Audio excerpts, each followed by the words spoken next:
Entrevista de actualidad, Panamá Hoy. Bien, son las 7:07 de la mañana, 7:07 de la mañana. Y recuerda, este verano es para más series desde el sofá con internet de fibra más móvil, 1000 megas de subida y bajada más móvil, la red de fibra más grande de Panamá. También recuerda que este verano es para más birrias con internet de fibra óptica más móvil, 1000 megas de subida, 1000 megas de bajada. Solicita tu pack de 1000 megas en másmóvilpanamá.com. Ya lo sabes, la mejor red de internet, Más Móvil Panamá. Siendo las 7:07 de la mañana, vamos a conversar con Eduardo Quiroz. Él es precandidato por la libre postulación a la presidencia. Buenos días, Eduardo. Bienvenido a Radio Panamá. Buenos días, saludos Enrique y a toda la audiencia de Radio Panamá. Placer de estar aquí. Queríamos conversar con usted porque ha emitido un comunicado, sobre todo expresando su preocupación luego del anuncio de la candidatura de José Gabriel Carrizo como candidato en las primarias del PRD, y sobre todo denunciaba en ese comunicado la utilización de su cargo para beneficio de sus intereses políticos. Sí, efectivamente, yo lo que he hecho es prender una alarma, anunciarle al país que tenemos que prestar atención, que la situación que se ha dado a partir del día domingo con el anuncio de la precandidatura del vicepresidente de la República es una situación que puede significar un importante retroceso en nuestro sistema democrático. ¿Y por qué digo esto? Porque la candidatura de Carrizo es una candidatura en todo su rigor oficialista y reeleccionista. Oficialista significa que va a utilizar los recursos del Estado y todo el poder del gobierno para beneficiar esa propuesta. Que reconocen y saben que no tienen ninguna posibilidad electoral, pero van a utilizar ese poder que tienen para beneficio de esa candidatura y en perjuicio y en detrimento del interés de todos los panameños, porque son esos recursos que los panameños pagamos con nuestros impuestos los que van a ser utilizados. Y reeleccionista, por otro lado, porque no propone nada nuevo. La propuesta del vicepresidente Carrizo es el continuismo, es mantener la administración tal cual y como está, en su desastre con las carreteras y caminos del país, en su desastre con la infraestructura de educación, en su desastre con el sistema de salud, en su desastre con respecto a todas las necesidades básicas de los panameños y al alto costo de la vida, etcétera, etcétera, etcétera. Entonces es una candidatura reeleccionista, continuista de esta administración. Bueno, y recordar que la semana antes de anunciar su candidatura se dio una serie de cortes de cinta impresionantes por el vicepresidente también. Bueno, porque ya se venían utilizando todos los recursos. La ley establece claramente que nadie que tenga mando y jurisdicción, que nadie que esté sentado en una posición con mando y jurisdicción debe estar ahí a la hora en que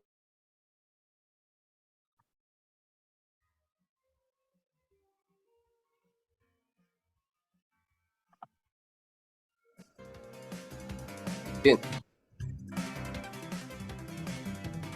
el vicepresidente debe separarse absolutamente de cualquier gestión de gobierno. No como han anunciado algunos de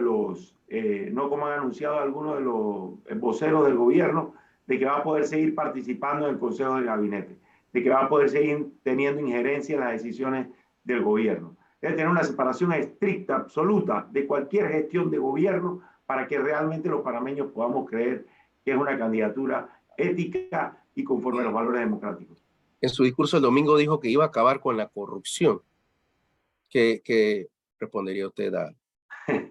Bueno, primero tendría como que venir una carcajada, ¿no? Y segundo, esta es la administración que nació Cortizo Carrizo, pero termina Carrizo Cortizo. Entonces, si quiere acabar con la corrupción, que acabe con la corrupción ahora, que acabe con la corrupción hoy y que acabe con la corrupción enviando mensajes éticos y transparentes, como sería una separación absoluta de cualquier gestión de gobierno, de cualquier interacción con funcionarios de alto nivel. Enrique, un dato para tu audiencia.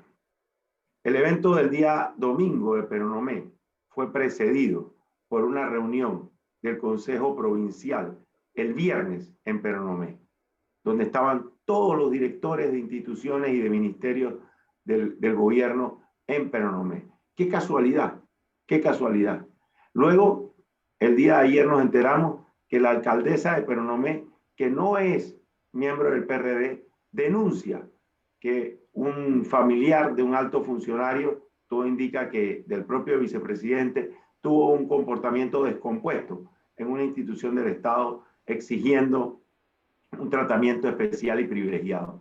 Entonces, ¿ante qué estamos? Estamos ya, no ante lo que estamos denunciando que va a suceder, estamos ya ante la utilización del poder de la gestión de gobierno para beneficiar una candidatura. Y eso le hace muchísimo daño a la democracia y puede terminar poniéndola en riesgo. Oiga, y hace un balance, su discurso dice que ellos salvaron vidas en pandemia, pero yo no sé si puedo establecer una correlación entre ese argumento y lo que ha ocurrido en materia de seguridad. Vamos por más, ya casi 40 muertos en lo que va del año. No sé, o sea, salvando vidas, pero la inseguridad nos está acabando día a día. ¿Cómo generamos un punto medio entre esos dos argumentos? Porque hay una realidad. Estamos sumergidos en una ola de violencia. El tema de la inseguridad es un desastre. Hay barrios y hay comunidades donde la gente realmente no puede vivir tranquila. Ante el estrés del alto costo de la vida, le estamos agregando el estrés de tener que vivir encerrado, de tener que vivir con miedo. La señora que me decía que estaba contenta porque su hijo había conseguido trabajo, pero que ahora estaba más nerviosa porque el hijo tenía que caminar desde la parada hasta la casa y que ahí lo podían asaltar. Entonces, yo lo que veo es un desparpajo de una gestión de gobierno que no se da cuenta que se le está yendo el país de las manos, que el tema de la seguridad es tan grave y tan delicado como que los panameños hemos tenido que cambiar nuestros comportamientos para poder estar seguros. Que lo que se vivió en la urbanización Chanis hace un par de semanas con el asesinato de estos dos señores adultos mayores, con ese horrendo homicidio. Y luego en el Chorrillo, este padre e hijo también asesinados. Y estas cifras terribles, que no son cifras, son seres humanos que están siendo víctimas de la delincuencia, es el resultado de una gestión de seguridad que no ha estado a la altura de las necesidades. Entonces, o actúan, porque los ciudadanos lo vamos a exigir. Por el otro lado, está lo que planteabas al inicio sobre el tema de la vacunación y de la salud. Si ese es el gran resultado que la candidatura oficialista y reeleccionista va a presentar como, para la redundancia, como carta de presentación en el proceso electoral, bueno, se confirma que no tienen ninguna posibilidad de triunfo, porque visto a la distancia, yo creo que salvo el estricto hecho de la vacunación masiva, no hay ningún otro resultado que presentar del periodo de la pandemia, porque los resultados económicos no fueron los mejores. ¿Fue José Gabriel Carrizo vicepresidente y ministro de la presidencia o desde que se arrancó fue un candidato a estas elecciones que se acercan el próximo año? Ese es el punto que yo planteo. Desde un inicio, la gestión ha estado concentrada en el proceso electoral, en mantenerse en el poder. Eso es lo que es una candidatura oficialista en rigor, es poner la función de gobierno a trabajar para una candidatura electoral. Todo lo que la Constitución y el Código Electoral no quiere, en su espíritu, que es muy claro. Entonces, este es el peor de los estadios. Muchos de estos comportamientos fueron los que se dieron en el Panamá antes de 1968 y terminaron produciendo el resultado que se dio el 11 de octubre con el golpe de Estado. Entonces, prestémosle atención, porque como dice en el interior, esos polvos traen estos lodos y ese comportamiento en el que la tentación de la utilización de los recursos públicos y del poder del gobierno para ganar o para provocar o para forzar el resultado electoral pone en riesgo nuestra democracia. Usted era miembro de un partido político y en los últimos años el candidato o los partidos tradicionales, como se les dice ahora, el que es vicepresidente, salvo creo que en la administración del presidente Varela, por lo general los vicepresidentes son potenciales candidatos a la presidencia. Usted que ha buscado, va en camino a ser un candidato por la libre postulación, su vicepresidente sería, como se ha escogido, un potencial candidato a una reelección, o su visión política es tener un vicepresidente que cumpla con la función para lo que son escogidos, reemplazar al presidente en su ausencia. Mira, como sabes, soy un estudioso del derecho constitucional, he sido profesor de esa materia y mi tesis de grado es sobre el régimen presidencial, o sea, he estudiado a profundidad cómo funciona, cómo ese régimen debe ser ajustado y corregido en nuestro sistema. Y la figura del vicepresidente es una figura compleja, porque debe cumplir con los atributos para poder reemplazar al presidente en cualquier circunstancia. Como dicen en los Estados Unidos, está a un latido de ser presidente, debe cumplir con todos esos atributos, pero al mismo tiempo no tiene funciones muy claras en la Constitución y en la ley, porque salvo reemplazar al presidente o cumplir las asignaciones que el presidente le dé, no hay más allá. En algunos casos hemos visto que son designados ministros para que casualmente tengan una función o una atribución. En este caso en particular que hemos vivido en esta administración, fue un vicepresidente altamente poderoso, y por eso es que yo hablo del paso de la administración Cortizo-Carrizo a la administración Carrizo-Cortizo, en la que Carrizo se ha convertido en el factor fundamental del poder y todo el planteamiento del gobierno ha sido dirigido hacia esa candidatura oficialista. Mire, por ejemplo, que al final terminó siendo un fiasco, pero se le asigna un tema que no guarda ninguna relación con su gestión, que es el tema del alto costo de los medicamentos. Yo creo que para peor de ellos, políticamente hablando. Pero bueno, se le asignó porque se creyó que ahí había la posibilidad de un rédito político. Se creyó que ahí había la posibilidad de un beneficio electoral para el candidato. Entonces, poner el gobierno en función de una candidatura.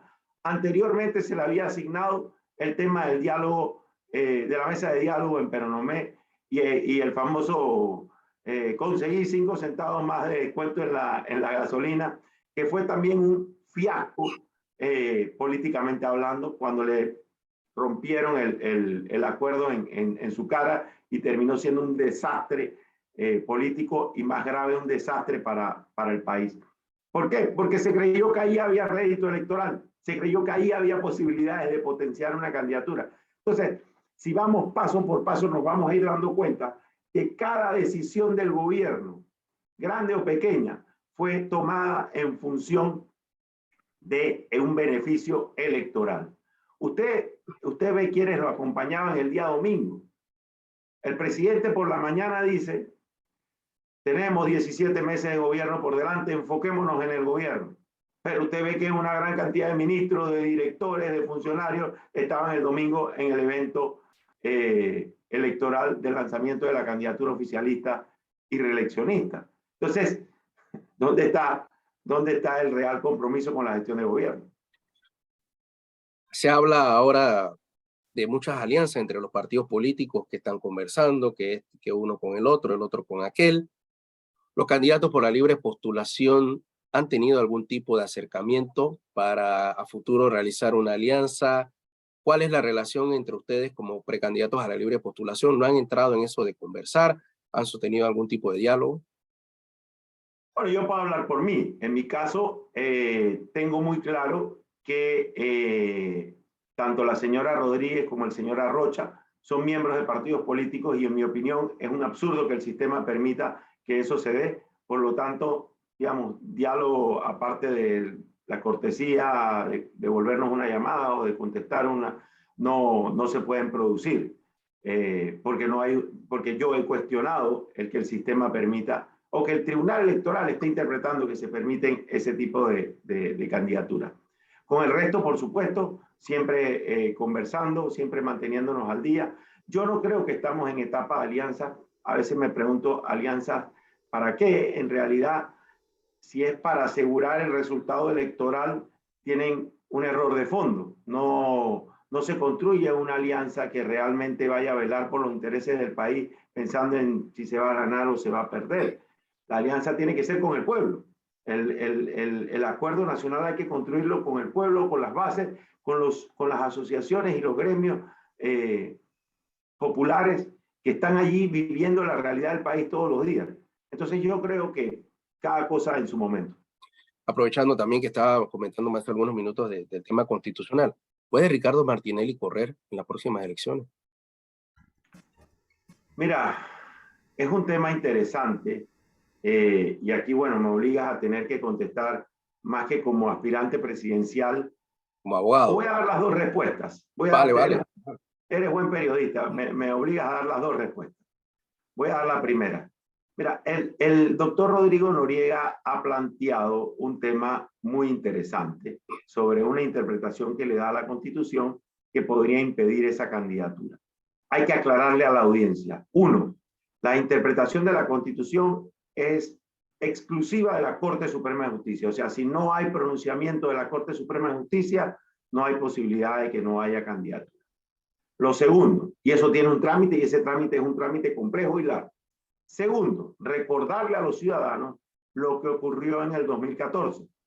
En el 2014, ante lo que evidentemente era un vacío constitucional, corrió como candidata a vicepresidenta la esposa del presidente, en este caso la señora de Martinelli.